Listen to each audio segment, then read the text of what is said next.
Bapak masih di jalan, tapi Bapak harus ke bengkel untuk servis mobil.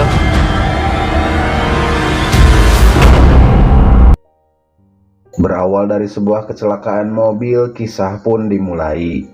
Waktu itu Pak Usman lagi nyetir dan dapat telepon dari anaknya bernama Lia agar cepat datang ke acara wisudanya. Namun apa yang terjadi, telepon Pak Usman jatuh. Ketika akan mengambilnya, Pak Usman nyetirnya jadi gak konsen sehingga terjadi kecelakaan adu banteng dengan mobil pick up. Jebret, boom, boh. Lia pun akhirnya tidak jadi datang ke acara wisuda tersebut. Lia lebih memilih nganterin bapaknya, nemuin bosnya untuk meminta maaf karena sudah memakai mobil Pak Irwan tanpa sepengetahuannya.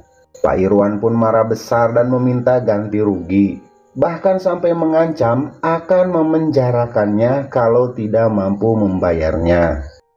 Saya minta ganti. Kalau tidak, saya akan masukkan Pak Usman ke penjara. Namun karena Lia yang memohon, Pak Irwan mulai berubah pikiran. Dia akan mencabut tuntutannya asalkan Lia mau dinikahin untuk jadi istri kedua Pak Irwan. Anak Pak Usman harus mau saya nikahi untuk menjadi istri kedua saya. Lia pun dilema. Di satu sisi dia sudah berencana untuk menikah dengan pacarnya yang bernama Pram setelah lulus kuliah. Namun di sisi lain Lia juga tak ingin ayahnya dapat masalah besar, apalagi sampai di penjara. Lia dan Pak Irwan akhirnya menikah. Pada waktu pernikahan tersebut Pram datang dengan maksud akan melamar Lia. Namun apa yang terjadi? Saya terima nikahnya Lia Amalia binti Usman dengan mas kawin 10 gram emas dibayar tunai. Pram kaget bercampur kecewa lihat kenyataan di depannya. The most Douglas cewek yang dicintainya akan dipayor oleh orang lain. Dia pun langsung pergi dengan penuh kekecewaan. Lia kemudian coba mengejar dan menjelaskan semuanya kalau dia ngelakuin ini demi menyelamatkan ayahnya dari ancaman penjara. Yang ngelakuin ini karena terpaksa, Mas. Dia nggak bisa ngebiarin bapak yang masuk penjara.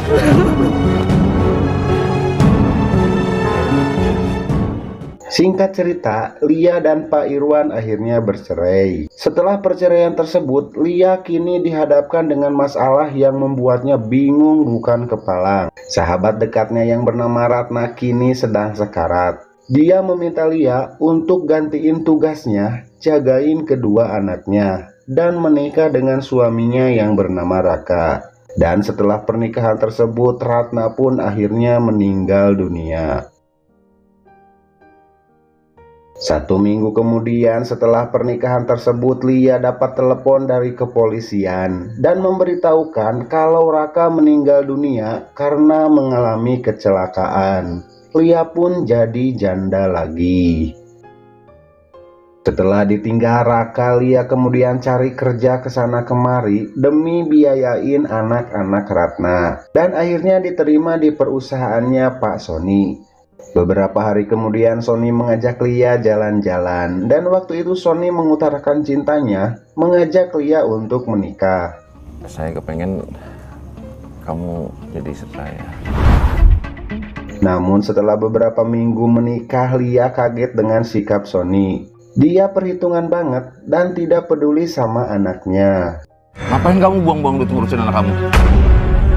Kamu udah cepet kantor.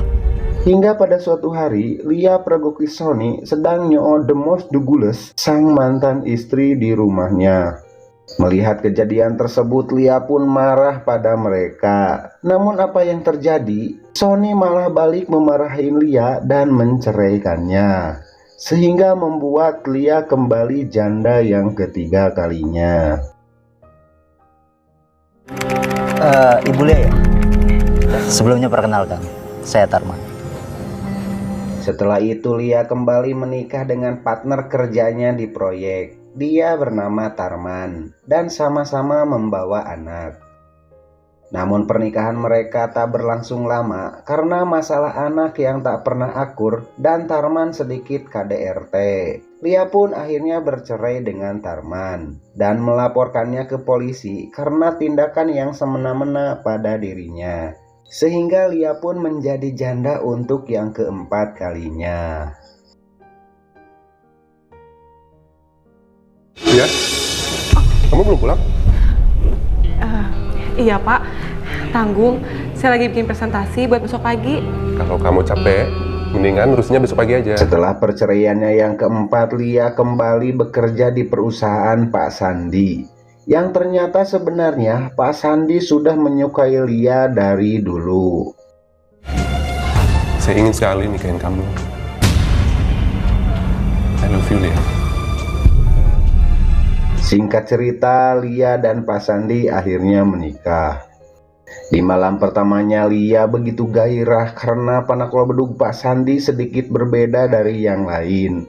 Badan panjang, lincah lagi, serta semburannya serasa tembus sampai ubun-ubun. Maknyus bosku, maknyus. Jos. Setelah beberapa hari menikah, Lia dipusingkan dengan ulah orang yang tidak bertanggung jawab. Tiap hari Lia dapat teror dengan kata-kata pelakor. Dasar pelakor. Pelakor.